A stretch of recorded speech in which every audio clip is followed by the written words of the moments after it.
নবীজি, প্রিয় নবীজি সাল্লাল্লাহু আলাইহি ওয়াসাল্লামের পরিচয় দিতে গিয়ে কোরআন শরীফের মধ্যে বলেন, ওয়ামা ইয়ানতিকু আনিল হাওয়া ইন হুয়া ইল্লা ওয়াহয়ুন ইউহা।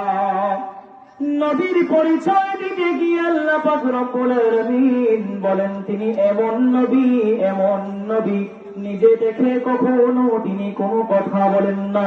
যখন ওহী নাযিল হয়, যখন আল্লাহ পাকের পক্ষ থেকে কোনো ওহী আসে, সেই অনুযায়ী তিনি কথা বলেন। নিজে থেকে কখনো তিনি মন গড়া কথা বলেন না।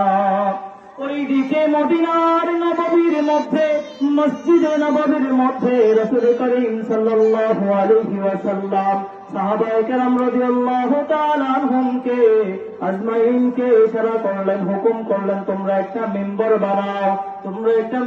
বানাও, সেই মিম্বরে দাঁড়িয়ে আমার হাসান বিন সাবিত রাদিয়াল্লাহু তাআলা আনহু আমার স্মরণে ইসলামের পক্ষে বিভিন্ন নাত রাসূল পাঠ করবে, কাসিদা পাঠ করবে। হাসান বিন সাবিত রাদিয়াল্লাহু তাআলা আনহু নবী পাক সাল্লাল্লাহু আলাইহি ওয়াসাল্লাম সাহাবায়ে কেরামকে ইশারা করলেন, হুকুম করলেন মসজিদের মধ্যে মিম্বর বানানোর জন্য। একখানা মিম্বর ছিল, রাসূল করিম সাল্লাল্লাহু আলাইহি ওয়াসাল্লাম যেখানে দাঁড়িয়ে খুতবা দিতেন।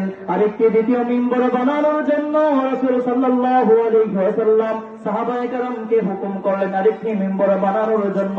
সেই মিম্বর বানানোর পরে সেই মিম্বরে দাঁড়িয়ে হাসান বিন সাবিত রাদিয়াল্লাহু তাআলা আনহু আমার নবীর স্মরণে নাত রাসূল পাঠ করলেন।